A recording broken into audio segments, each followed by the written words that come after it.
Tá? Portanto, estavas a dizer que o i3... Este i3 com a bateria nova é um carro realmente que surpreendeu-me imenso, tanto pelas performances como pela autonomia nova que tem.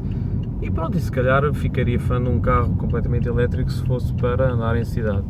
Certo. Agora um carro para fazer viagens, este é o exemplo perfeito que combina as duas coisas. Exato. E consegue ter um consumo médio de cerca de 6, 7 litros, quer dizer, para super razoável, sobretudo tendo em conta as performances do carro, não é? E podemos fazer uma viagem de quase 600 km, é o que eles dizem, 600 a andar devagar se calhar, mas tipo 400 km a andar depressa, o que é uma autonomia de um super carro, não é? Claro. E com um consumo muito reduzido, por isso...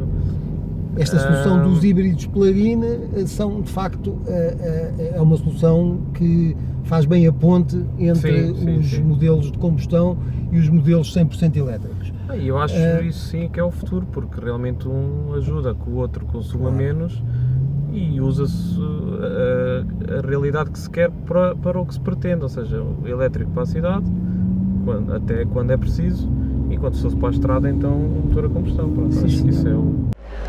Olá, cá estamos para o resumo do terceiro dia da Web Summit. Aquilo que acabaram de ver foi um pequeno test drive que consegui encaixar no meio de um intenso programa de apresentações a que quis assistir hoje. O dia começou por uma apresentação que se chama Where Autonomy, Connectivity and Electrification Intersect, The New World of Luxury Cars. Esta é uma apresentação feita por Johan Neeshan, da Cadillac. Eu, quando digo uma apresentação, não é bem uma apresentação, é mais uma entrevista em que o CEO da Cadillac foi respondendo a umas questões de um entrevistador. Ele diz que prefere utilizar o termo Supervised Driving, em que o carro conduz supervisionado pelo condutor. Na Cadillac explicou que se o carro sentir que o condutor não está atento, há vários dispositivos que o alertam progressivamente, desde um alerta ligeiro até à paragem completa do carro, e no caso de uma paragem completa no carro, efetuada pelo próprio automóvel, há uma intervenção de um ser humano, portanto o carro contacta diretamente o ser humano, porque há qualquer coisa que não se está bem com o condutor e é necessário uma intervenção. O Johan prevê que os carros do nível 5 de autonomia, ou seja, aqueles carros autónomos que não têm volante nem pedais, estejam tecnologicamente prontos em 2020, mas em relação à regulamentação necessária para que estes carros circulem em estrada já não faz previsões. O vehicle-to-vehicle, a comunicação vehicle-to-vehicle é absolutamente fundamental para a condução autónoma, e a Cadillac e a General Motors têm um avanço significativo nesta matéria. A General Motors também tem um departamento exclusivo dedicado para estudar o risco de hacking, que é um risco muito grande, tendo em conta estas tecnologias que cada vez mais estão a ser utilizadas nos automóveis. Depois assisti a uma apresentação de outro construtor, neste caso da BMW Group, uma apresentação conduzida por Elmar Frickenstein. Foi uma apresentação também sobre condução autónoma. Elmar explicou-nos de forma muito detalhada os diferentes níveis de condução autónoma. Têm sido aqui referidos várias vezes os níveis de 1 a 5 de condução autónoma, mas nesta apresentação do grupo BMW entrou-se mesmo por dentro de cada um dos níveis, explicando muito detalhadamente como é que cada um funcionava. E depois o Elmar mostrou também o impacto do veículo autónomo em três dimensões. Por um lado, os meios tecnológicos que são necessários reunir para concretizar a questão do veículo autónomo. Por um lado, computadores de alta performance, inteligência artificial, visão digital, métodos de validação, processamento de dados captados pelos sensores, segurança e robustez de sistemas. Portanto, são estas as áreas onde é necessário criar recursos para tornar os veículos de condução autónomo uma realidade. Aliás, o Elmar aproveitou a assistência constituída por pessoas da área da tecnologia para tentar contratar alguns engenheiros para estas áreas onde há grande necessidade.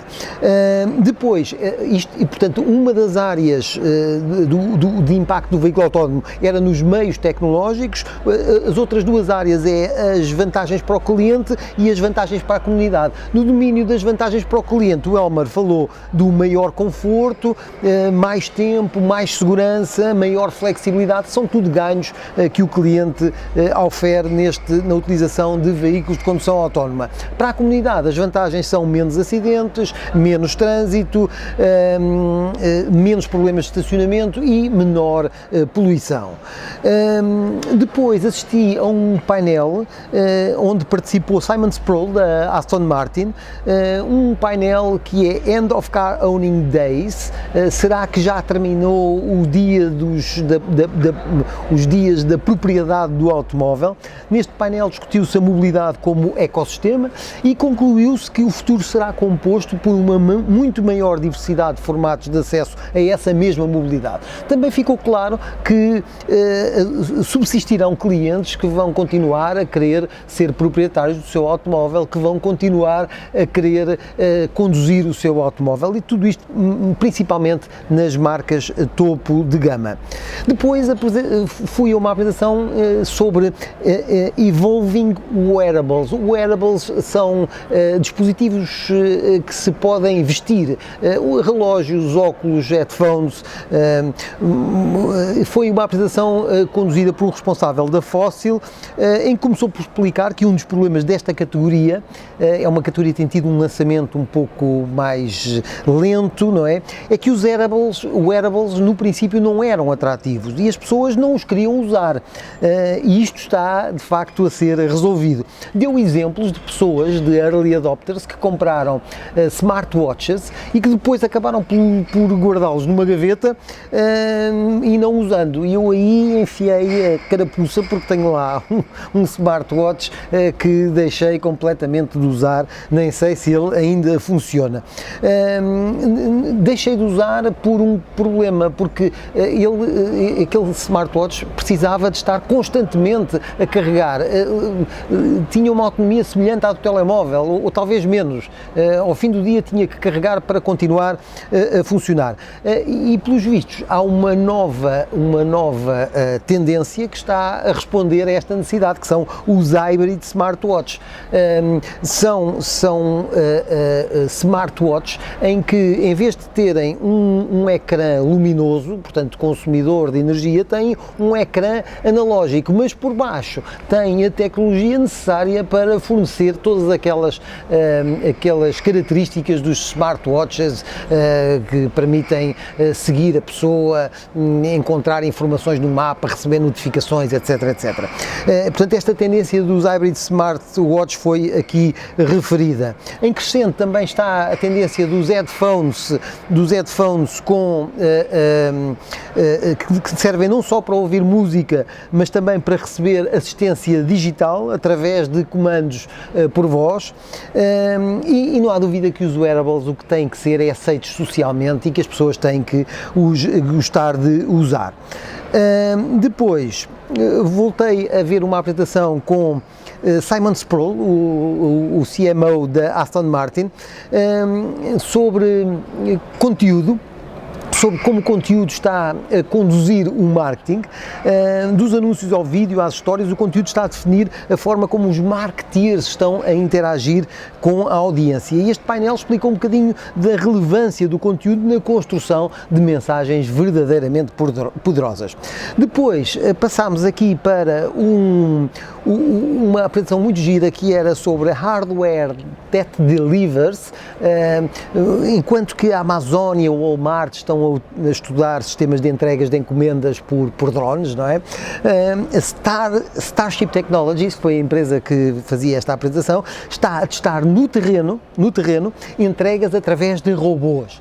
Os robôs são máquinas, são receptáculos com tampas trancáveis, 6 rodas, e um desenho que é muito agradável, é muito simpático. Aliás, um dos objetivos é que o robô não assuste as pessoas no passeio enquanto está a circular para entregar as tais encomendas. Este robô desloca-se à velocidade das pessoas nos passeios, portanto, digamos que a 6 km por hora. No final desta apresentação sobre robôs, conheci o Sérgio Dieth, do grupo Renault, e este conhecimento é muito engraçado, porque mostra muito bem como é que funcionam as coisas neste tipo de evento tecnológico. Antes da Web Summit começar, antes do evento começar, estive a procurar na própria aplicação da Web Summit pessoas do setor automóvel que me interessavam conhecer, e vi o Sérgio, reparei no Sérgio, e mandei-lhe uma mensagem através da tal aplicação, num chat que a aplicação tem, a dizer: sim senhor, gostava muito de conhecer, vamos nos encontrar, mas não marquei nem data, nem hora, nem local, disse informalmente que gostava de conhecer. Ele viu a mensagem, também lhe interessou o contacto e disse que sim senhor, ok, mas não combinámos nada. E nesta apresentação dos robôs, ele estava atrás de mim, viu a sempre eterna camisa World Shopper, e bateu-me nas costas e disse: Ricardo e tal, sou eu, o da aplicação e tal. Falámos, portanto vamos aqui falar um pouco. Estivemos 30 minutos a falar, foi fantástico porque pudemos falar sobre projetos que podemos desenvolver em conjunto, projetos ibéricos no domínio do futuro do setor automóvel. É um pouco disto, é um networking da Web Summit a funcionar no seu melhor e que muitas das pessoas que aqui estão a utilizar plenamente, e que nós na World Shopper Conference também valorizamos muito esta parte do networking, e este ano, em 2017, ainda iremos ter mais espaço para estas áreas e mais iniciativas nesta área. Bom, depois foi a vez de ver outra apresentação sobre robôs, desta vez Robô for Every Store, Home and Hospital, do Rodolphe Galland. A empresa chama-se SoftBank Robotics. Esta empresa produz robôs para receber pessoas em lojas e confortar pacientes em hospitais. Os robôs da SoftBank são parecidos com seres humanos e, no limite, irão desempenhar muitas funções desempenhadas hoje pelo homem. Rodolfo acredita que, se por um lado se irão perder alguns empregos, por outro lado irão ganhar-se novas oportunidades ao nível da programação e da manutenção dos robôs. A última apresentação do dia foi fantástica.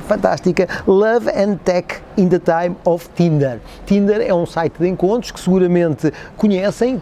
O fundador esteve presente, foi Shane Red, um rapaz de 30 anos com um ar absolutamente normalíssimo, e que começou por explicar como é que a ideia do Tinder surgiu, como é que se desenvolveu até se tornar na app líder em lifestyle em mais de 110 países, gerando 26 milhões de encontros diários, portanto uma coisa absolutamente incrível. Shane explicou a tecnologia por trás desta aplicação, explicando que é muito mais complicado do que, por exemplo, o Google, onde a comunicação se faz apenas num sentido, ou seja, o utilizador do Google faz uma pesquisa, esta comunicação está-se a dar no sentido do utilizador para o computador, encontra os links, mas depois os links não falam com o utilizador, que é isso que acontece no Tinder. Os links ou os contactos falam uns com os outros e, portanto, a tecnologia não é nada fácil. Por outro lado, fascinante também é a expansão do Tinder para outras áreas, muito para além dos encontros, aproveitando a base tecnológica que existe. Bom, este foi o dia número 3 do Web Summit. Amanhã é o último dia e cá estaremos para mais diretos, para mais